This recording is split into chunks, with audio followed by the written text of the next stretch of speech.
Hello అందరికీ నమస్తే. Welcome to our Gopishwar circle. So friends, మన యూట్యూబ్ ఛానల్ని ఎవరైతే కొత్తగా చూస్తున్నారో వారు సబ్స్క్రైబ్ చేసుకోండి, అదేవిధంగా లైక్ చేయండి. మరి మనం ఒక క్వశ్చన్ అనేది ఒక క్వశ్చన్ నేను ఎక్స్ప్లెయిన్ చేస్తూ రెండో క్వశ్చన్ మీకు ప్రాక్టీస్ కోసం ఇవ్వడం జరుగుతుంది. దానికి సంబంధించిన ఆన్సర్ని మీరు ట్రై చేసి కామెంట్ రూపంలో తెలియచేయండి. రైట్. సో ఇక్కడ క్వశ్చన్ అనేది యావరేజ్ నుండి ఇవ్వడం జరిగింది.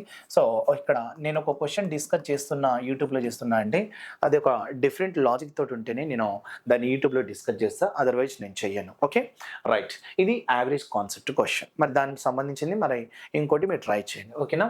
So if A B and C B three positive numbers such that a greater than b greater than c, when the largest number is added to the difference of the ratio two numbers, then the average of the resulting number and original number except to the largest number is 29 more than the average of the numbers. Average of numbers, find the value of b minus c. సరే చూడండి, ఏబిసిలు మూడు సానుకూల సంఖ్యలు, వాటి క్రమం A greater than B greater than C. పెద్ద సంఖ్యను మిగతా రెండు సంఖ్యల వ్యత్యాసానికి జోడించినప్పుడు మరి లభించిన సంఖ్య మరి అసలు సంఖ్యల అంటే పెద్ద సంఖ్య తప్పితే సగటు ఉంటుంది కదా, అది అసలు సంఖ్య సగటుతో పోలిస్తే మరి 29 ఎక్కువగా ఉంటుంది. బి మైనస్ సి విలువ ఏమిటి అంటున్నాడు. సో ఇక్కడ ఏ గ్రేటర్ దెన్ అంటున్నాడు కదా, A greater than B greater than C అంటే ఇందులో హైయెస్ట్ అంటే వాల్యూ ఏంటిది? సో ఇక్కడ ఏ అనేది హైయెస్ట్ అవుతుంది. మరి లోయెస్ట్ వాల్యూ ఏం చెప్పచ్చు మనం? సో సి అనేది మనకి లోయెస్ట్ వాల్యూ అవుతుంది. ఓకేనా? రైట్. ఇప్పుడు ఏమంటున్నాడంటే, so when the largest number is added to the difference of remaining two numbers. Okay, largest number added to difference of the rest two numbers అన్నాడు. Difference of the rest two అంటే మిగిలిన రెండు బీసీలే కదా. So బీసీల డిఫరెన్స్కి so మొదటి సంఖ్య largest నెంబర్ని కలుపమన్నాడు, highest నెంబర్ని కలిపితే ఇది ఒక నెంబర్ అవుతుంది, ఒక వాల్యూ అవుతుంది. సో రిజల్టింగ్ నెంబర్ అవుతుంది. అంటే ఇది ఒక వాల్యూ, ఇదంతా తీసేస్తే ఒక వాల్యూ.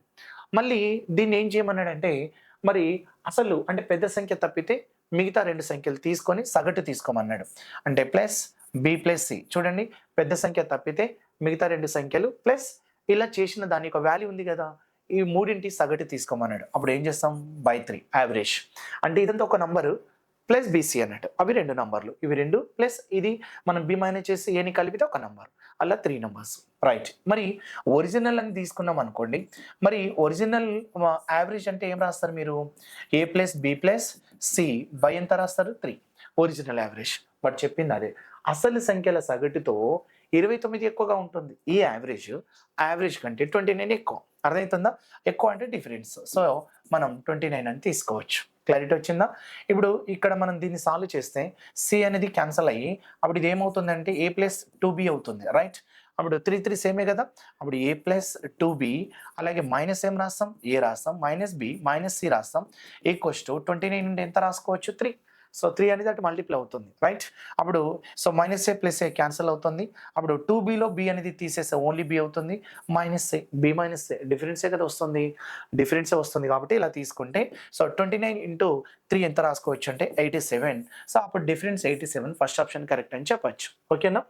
ఇది మీరు ట్రై చేయండి. సో ఇక్కడ మనకి ఇన్నింగ్స్ కాన్సెప్ట్ ఇచ్చిండు. ఈ క్వశ్చన్ మీరు ఆన్సర్ అనేది కామెంట్ రూపంలో తెలియజేయండి. ఓకేనా? సో ఒక క్రికెట్ సంబంధించిన క్వశ్చన్ అనేది ఉంది. సో దాన్ని కొంచెం రీడ్ చేసి దాని ఆన్సర్ చెప్పండి. Okay, thank you.